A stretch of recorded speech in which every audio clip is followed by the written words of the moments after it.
Hello again, I'm Tripp Rogers, and this is Tripp's Take. What a Sunday in auto racing. Well, first of all, the Monaco Grand Prix, Red Bull didn't win, and one of the Red Bulls got wrecked. It was a lovely day for fans of Formula One. Seriously, though, that race was like watching paint dry. My fiance, who is not a huge race fan, commented to me, that was a boring race. The cars are too big. The streets are too small. You can't have that race there.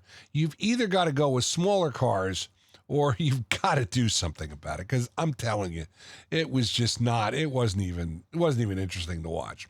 Again, the fact that Red Bull didn't win was exciting for me, or as I call him, Dead Bull.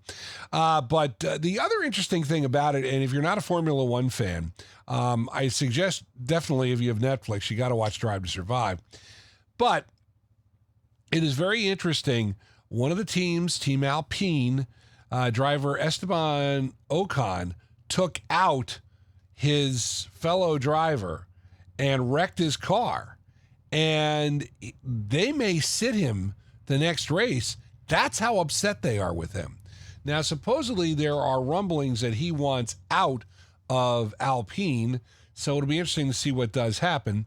But again, the silly season has just started. And, of course, let me talk a little more about auto racing.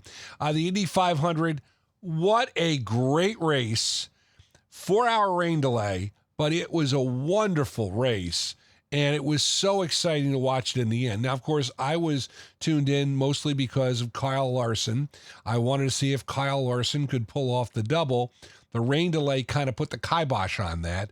And as it was, he never ended up getting to run at Charlotte because the storm system that delayed Indy finally got to Charlotte, and it halted the red flag, the race.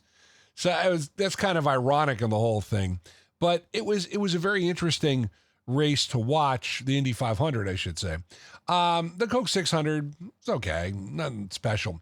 The big NASCAR news earlier this week, and I'm a little bummed about it, but Stewart-Haas Racing. Tony Stewart was my guy. After Dale Jarrett retired, I liked Smoke, and I started rooting for that team and rooting for Tony Stewart. Well, Stewart-Haas Racing announced this week they're going to cease operations at the end of the year. They're going to get rid of their 4 charters. The team is going to stop existing. Part of it is that Gene Haas, the owner, and Tony Stewart moved on to other things. And it was funny, what were they going to do? And the rumors were they were going to sell their charters. And that's what they're going to do. And they're going to sell their shops, too. So it's going to be interesting to how the dispersal goes in NASCAR. But the sad reality of this was a championship team. They've fallen on some lean times. And, of course, Kevin Harvick's retirement and Eric Almirola's retirement last year, they lost a couple sponsors, too, along the way. And that was the thing that really kind of killed this team.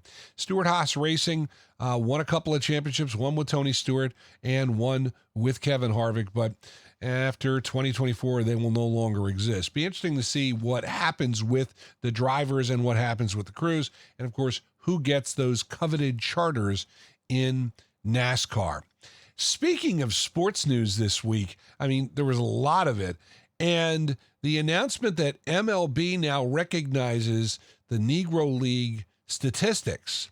They have adjusted their all-time list, and Josh Gibson now is among the leaders in hitting. He was known to be the Black Babe Ruth. Now he is more home runs than Babe Ruth.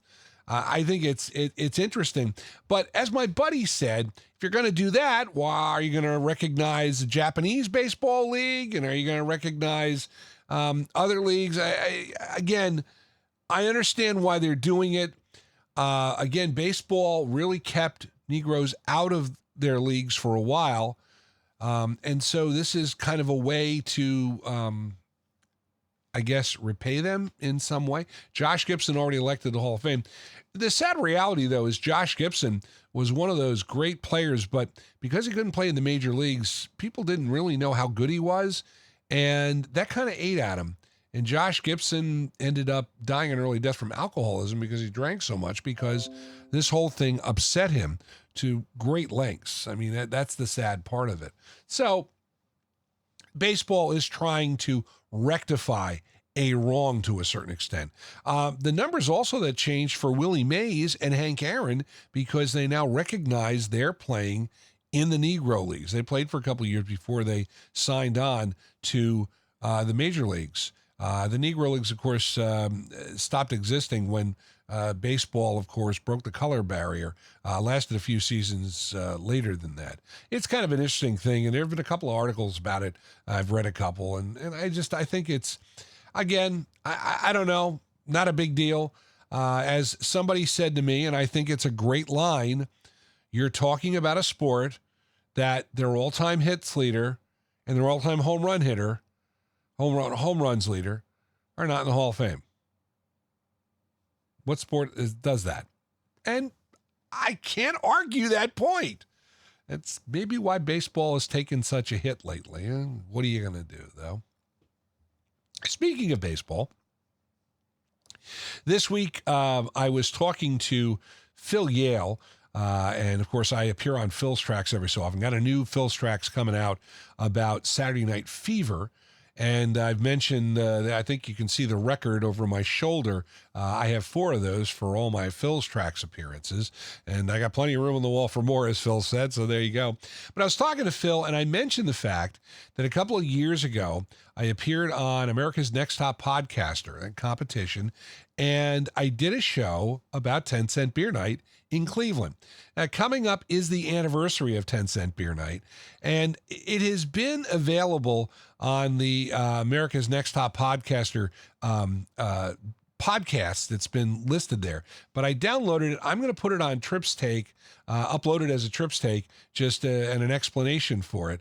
And I think you really get a kick out of it. I think it was probably my best work on America's Next Top Podcaster. And I remember the show, and I received a lot of credit and a lot of positive comments because I sound like a sportscaster. Well, I've been doing this for 40 some odd years, so it was really easy. I remember 10 Cent Beer Night. So the anniversary, by the way, is June 8th. That'll be 50 years. So we're going to post that on the Tripp's Take page. You'll be able to listen to it as a Tripp's Take podcast extra, so-called. And I'll let you know when Phil's Tracks appears with Saturday Night Fever, that soundtrack we talked about. That is Tripp's Take for May the 30th. Wow, we're almost out of May into June.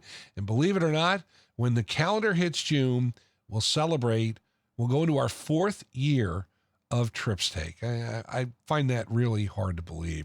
I'd love to hear your comments and questions about my podcast. Please feel free to email trippstake@gmail.com. If you like the music of the 60s, 70s, and 80s, and who doesn't, listen to WTRSradio.com. That's my internet radio station.